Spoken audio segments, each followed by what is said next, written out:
चलिए जानते हैं आज की देश और दुनिया की सिलेक्टेड काम की और महत्वपूर्ण 50 बड़ी खबरों को सिर्फ 10 मिनट में। पर अभी तक आपने इस वीडियो को लाइक नहीं किया तो लाइक कर दीजिए। तो चलिए वीडियो स्टार्ट करते हैं। पीएम मोदी ने की 7 नई रक्षा कंपनियों की शुरुआत। कहा 15 से 20 सालों में लटका था फैसला, देश को रक्षा क्षेत्र में सशक्त बनाने की कोशिश। भाजपा किसान मोर्चा की राष्ट्रीय कार्यकारिणी की बैठक 30 अक्टूबर को दिल्ली में होगी आयोजित। रक्षा मंत्री राजनाथ सिंह ने डीआरडीओ में की शस्त्र पूजा। कहा हमारा टारगेट भारत को दुनिया के शीर्ष देशों में लाना। पूर्व प्रधानमंत्री मनमोहन सिंह की सेहत में सुधार, दिल्ली एम्स ने दी जानकारी। निर्मला सीतारमण ने अमेरिकी वित्त मंत्री संघ की बैठक, मनी लॉन्ड्रिंग और आतंकवाद से निपटने पर हुई चर्चा। पीएम मोदी ने किया हॉस्टल्स का भूमि पूजन, बोले भगवान राम के आशीर्वाद से मिटता है अज्ञान। संघाई सहयोग संगठन के वेबिनार में बोले रक्षा मंत्री राजनाथ सिंह। कहा अगले साल से नेशनल डिफेंस एकेडमी में शामिल हो सकती है महिलाएं। यूपी, पंजाब और हरियाणा में पराली जलाने की घटनाओं में आई कमी, 2020 से कई गुना हुई कम। मध्य प्रदेश सरकार का बड़ा ऐलान, अब कॉलेजों में पढ़ने वाली बेटियों को मिलेगी 25,000 रुपए की स्कॉलरशिप। पंजाब में बीएसएफ क्षेत्र अधिकार को लेकर अकाली दल के बाद आम आदमी पार्टी ने मोदी सरकार के खिलाफ खोला मोर्चा। केंद्रीय गृह मंत्री अमित शाह ने अंडमान निकोबार के सेलुलर जेल में वीर सावरकर को दी श्रद्धांजलि। मोदी सरकार की विदेश नीति पर राहुल गांधी का तंज, दोस्तों को कैसे खोए और किसी को प्रभावित न करें। भारत ने फिर शुरू की पड़ोसी देशों को वैक्सीन की सप्लाई, कोवैक्स को अभी भी सरकार की मंजूरी का इंतजार। दिल्ली में अब ऑनलाइन बुक होंगे पार्किंग स्लॉट, केंद्रीय सूचना मंत्री अनुराग ठाकुर ने लॉन्च किया नया पार्किंग ऐप। त्योहारी सीजन में जनता को महंगाई का बड़ा झटका, देश में फिर बढ़े पेट्रोल डीजल के दाम, जाने नई कीमत। आरएसएस प्रमुख मोहन भागवत बोले भारत को लेकर चीन का रवैया नहीं बदला, जनसंख्या नीति पर भी विचार करने की जरूरत। बांग्लादेश में दुर्गा पूजा स्थलों पर हमले के बाद शेख हसीना ने भारत को भी दी नसीहत। त्योहारों के बीच कोरोना ने फिर पसारे पांव, बीते 24 घंटे में 16,000 से ज्यादा नए मामले, 379 लोगों की हुई मौत। दिल्ली सरकार ने सुधरते हालातों के बीच 1 साल के लिए बढ़ाया एपिडेमिक एक्ट। भारत ने कहा उम्मीद है कि चीन लद्दाख में सभी मुद्दों के शीघ्र समाधान की दिशा में काम करेगा। सरकार बेटी बचाओ बेटी पढ़ाओ अभियान के तहत दे रही है लैपटॉप और मोबाइल, जाने इस दावे की सच्चाई। सिंघू बॉर्डर पर हत्या मामले में संयुक्त किसान मोर्चा ने कहा घटना का हमसे कोई संबंध नहीं, दोषी निहंगों पर हो सख्त कार्रवाई। थल सेना प्रमुख जनरल नरवणे भारत श्रीलंका के बीच सैन्य अभियान के समापन कार्यक्रम में हुए शामिल, दोनों दस्तों के सैनिकों की सराहना की। बिजली संकट के बीच बड़ी खबर, कोल इंडिया ने उद्योगों के लिए रोकी सप्लाई।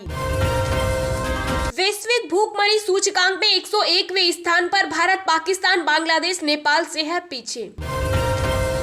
चीन से सटी सीमाओं पर भारतीय सेना अलर्ट मोड में, ड्रैगन की किसी भी गतिविधि का जवाब देने को तैयार। ब्रिटेन को छोड़ भारत के टीकाकरण अभियान को 30 से अधिक देशों ने दी मान्यता, बेझिझक यात्रा कर सकेंगे लोग। दिवाली से पहले ही टाटा की झोली में आ सकती है एयर इंडिया, 10 दिनों में विनिवेश प्रक्रिया पूरी होने की उम्मीद। आर्यन ड्रग्स केस पर कांग्रेस नेता कपिल सिब्बल का तंज, केंद्र सरकार का अब लखीमपुर खीरी में मंत्री के बेटे से ध्यान हटा। मौसम विभाग की चेतावनी, बंगाल की खाड़ी में बना कम दबाव का क्षेत्र, केरल, कर्नाटक और तेलंगाना सहित इन राज्यों में भारी बारिश का अलर्ट जारी। मुंबई लोकल ट्रेन में अब 18 साल से कम उम्र में बच्चे कर सकेंगे सफर, रेल प्रशासन ने किया फैसला।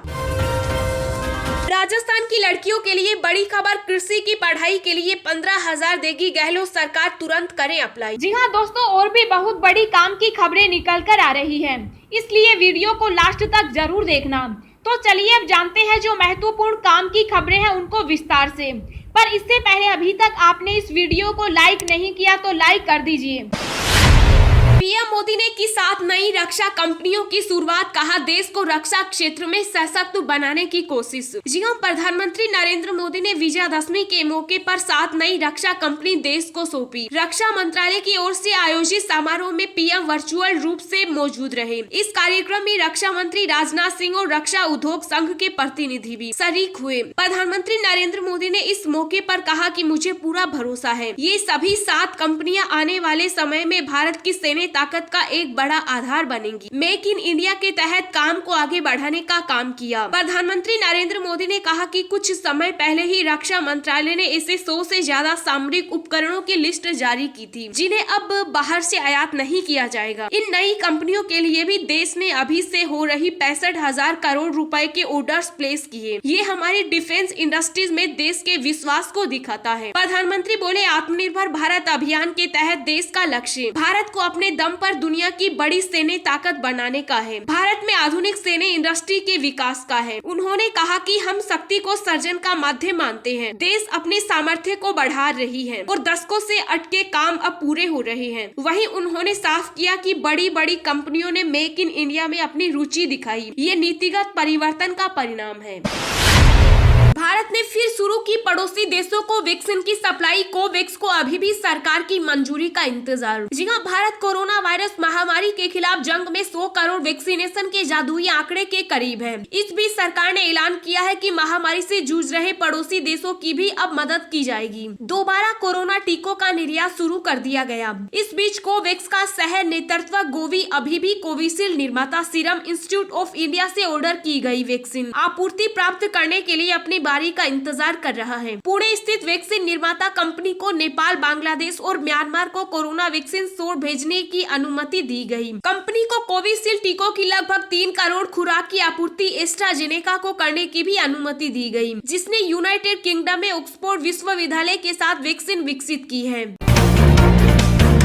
दिल्ली में अब ऑनलाइन बुक होंगे पार्किंग स्लॉट। केंद्रीय सूचना मंत्री अनुराग ठाकुर ने लॉन्च किया नया पार्किंग ऐप। जी हां, केंद्रीय मंत्री अनुराग ठाकुर ने दिल्ली की पहली स्मार्ट ऐप माई पार्किंग का लोकार्पण किया। इसके जरिए उपयोगकर्ताओं को दक्षिणी नगर निगम क्षेत्र की सभी पार्किंग में वाहनों के लिए मौजूद क्षमता, जगह की उपलब्धता की घर बैठ की जानकारी मिल सकेगी। इससे लोगों को न तो अधिक इंतजार करना होगा और न ही नकद देने होंगे। ऐप को दक्षिणी निगम ने broadcast engineering consultant India limited के साथ मिलकर तैयार किया है। केंद्रीय सूचना एवं प्रसारण और युवा एवं खेल मंत्री अनुराग ठाकुर ने कहा कि पार्किंग ऐप के जरिए नागरिकों को घर बैठे ही पार्किंग स्थल पर पार्किंग की उपलब्धता सहित सभी जानकारियां मिलेंगी। अगर जगह नहीं हुई तो दूसरी पार्किंग की भी जानकारी मिल सकेगी। इससे लोगों की सहूलियतें बढ़ेगी तो पार्किंग का नया अनुभव में मिलेगा। इस स्मार्ट पार्किंग ऐप की सहायता से कैशलेस एवं पेपरलेस लेन देन संभव होगा। इस ऐप को वाहन ऐप, फास्टैग, ई चालक एवं अन्य सरकारी उपक्रमों के साथ एकीकृत किया जाएगा।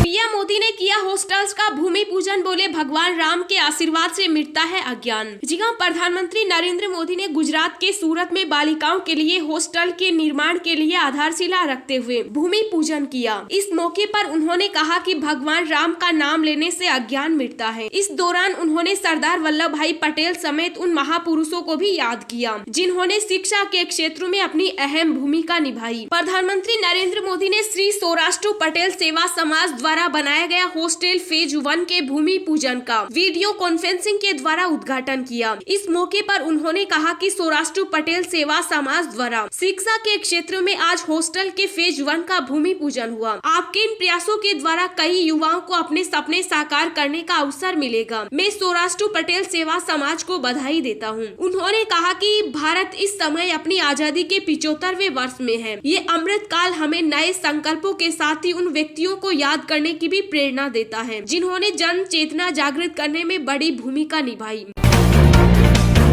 आरएसएस प्रमुख मोहन भागवत बोले, भारत को लेकर चीन का रवैया नहीं बदला, जनसंख्या नीति पर भी विचार करने की जरूरत। जी हां, आरएसएस के 96वां स्थापना दिवस के मौके पर संघ प्रमुख मोहन भागवत ने नागपुर में संबोधन किया। इस मौके पर आरएसएस चीफ मोहन भागवत ने नागपुर मुख्यालय में शस्त्र पूजा की। इस दौरान उन्होंने आतंकवाद, पाकिस्तान और चीन पर निशाना साधा तथा जम्मू कश्मीर में फिर से टारगेट किलिंग शुरू होने पर चिंता जताई और जनसंख्या नीति पर नसीहत दी। संघ प्रमुख ने कहा कि वर्ष 1951 से 2011 के बीच जनसंख्या वृद्धि दर में भारी अंतर के कारण देश की जनसंख्या में जहां भारत में उत्पन्न मत पंथों की अनुयायियों का अनुपात 88% से घटकर 83.8% रह गया, वहीं मुस्लिम जनसंख्या का अनुपात 9.8% से बढ़कर 14.24% हो गया। जनसंख्या के असंतुलन पर चिंता जताते हुए उन्होंने कहा कि जनसंख्या नीति होनी चाहिए। हमें लगता है कि इस बारे में एक बार फिर विचार करना चाहिए। इस मौके पर आरएसएस चीफ ने कहा कि ओटीटी प्लेटफॉर्म पर कोई नियंत्रण नहीं है। सरकार को ओटीटी के लिए सामग्री नियामक ढांचा तैयार करने के लिए प्रयास करने चाहिए। दिन भर की ताजा खबरें सोशल मीडिया पर पाने के लिए आप हमें फेसबुक, ट्विटर, टेलीग्राम पर ज्वाइन करें। लिंक नीचे डिस्क्रिप्शन में दी गई है। इसके साथ ही खबरें सबसे पहले पाने के लिए चैनल को सब्सक्राइब करें और बेल आइकन को प्रेस करके ऑल को सेलेक्ट करें।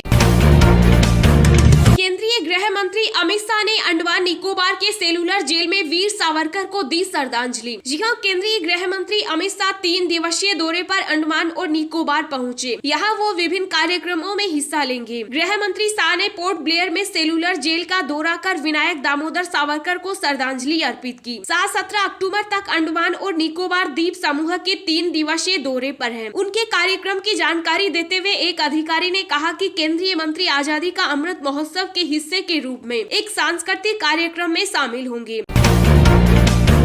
त्योहारी सीजन में जनता को महंगाई का बड़ा झटका, देश में फिर बढ़े पेट्रोल डीजल के दाम, जाने नई कीमत। जी हां, अंतर्राष्ट्रीय बाजार में कच्चे तेल में फिर से उबाल आने के बीच पेट्रोल और डीजल की कीमतों में लगातार दूसरे दिन 35 से 35 पैसे प्रति लीटर की बढ़ोतरी की गई, जिससे इसकी खुदरा कीमत देश भर में उच्च स्तर पर पहुंच गई। सिर्फ अक्टूबर महीने में पेट्रोल 3 रुपए 50 पैसे महंगा हो गया, तो वहीं डीजल की कीमतों में 4 रुपए तक की बढ़ोतरी देखने को मिली। देश भर में तेल कंपनियों ने पेट्रोल और डीजल के नए रेट जारी कर दिए। इंडियन ऑयल के मुताबिक दिल्ली में पेट्रोल 35 पैसे प्रति लीटर बढ़कर 105 रुपए 14 पैसे प्रति लीटर और डीजल 93 पैसे 87 रुपए प्रति लीटर पर पहुंच गया। बढ़त के बाद मुंबई में पेट्रोल 111 रुपए 9 पैसे और डीजल 101 रुपए 78 पैसे प्रति लीटर हो गया। चेन्नई में पेट्रोल 102 रुपए 40 पैसे प्रति लीटर और डीजल 98 रुपए 26 पैसे प्रति लीटर हो गया।